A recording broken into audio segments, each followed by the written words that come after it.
տանեմ, արդեն 8 տարի ես աշխատում եմ որպես մատնահարդար եւ վերջերս որոշել եմ վարել YouTube-յան ալիք,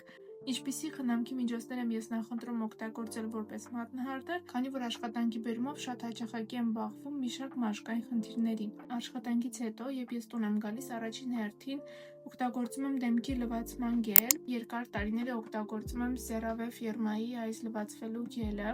Վերջերս քույրիկիս հետ միասին ենք գնել եւ հավասար մասիր ենք կիսել, որովհետեւ երկուսս շատ ենք օգտագործում։ Լվացվելու ընթացքում ես 1-ից 2 րոպե թողնում եմ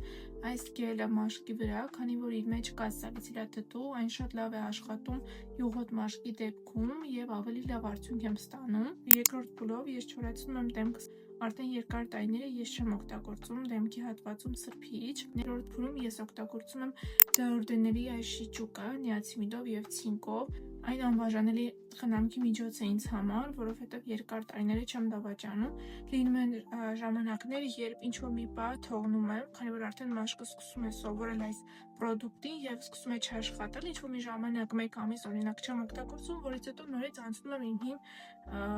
խնամքի միջոցին։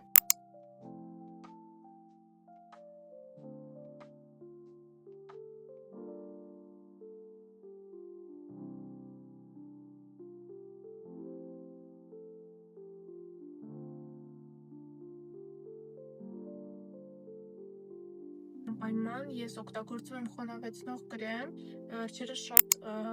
հաճախակի եմ սկսել օգտագործել CeraVe-ի այս կրեմը եւ շատ եմ հավանել, այն ունի մի փոքր շատ խիտ ծածկողականություն, բայց շատ արագ ներծծվում է եւ երկար ժամանակ էլ պահպանվում է այդ խոնավեցման էֆեկտը։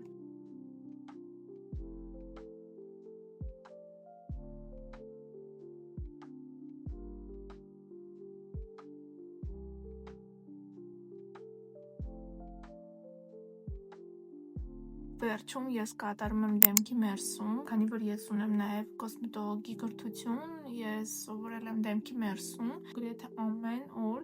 երեկոյան դեմքի խնամքը ավարտում եմ հենց մերսումով։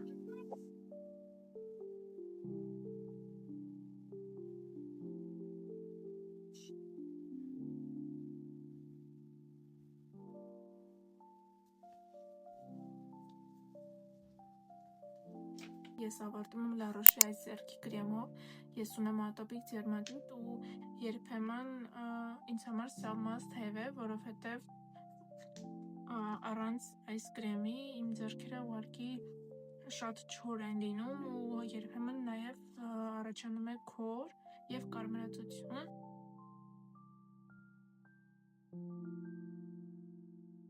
Այսօր այսքանը, եթե հավանեցիք այս ֆորմատը, մեկնաբանությունում թողեք որևէ էմոջի, որը կբնութագրի ինձ, եւ ես խոսք եմ տալիս, որ հոլովակները կլինեն ավելի շատ։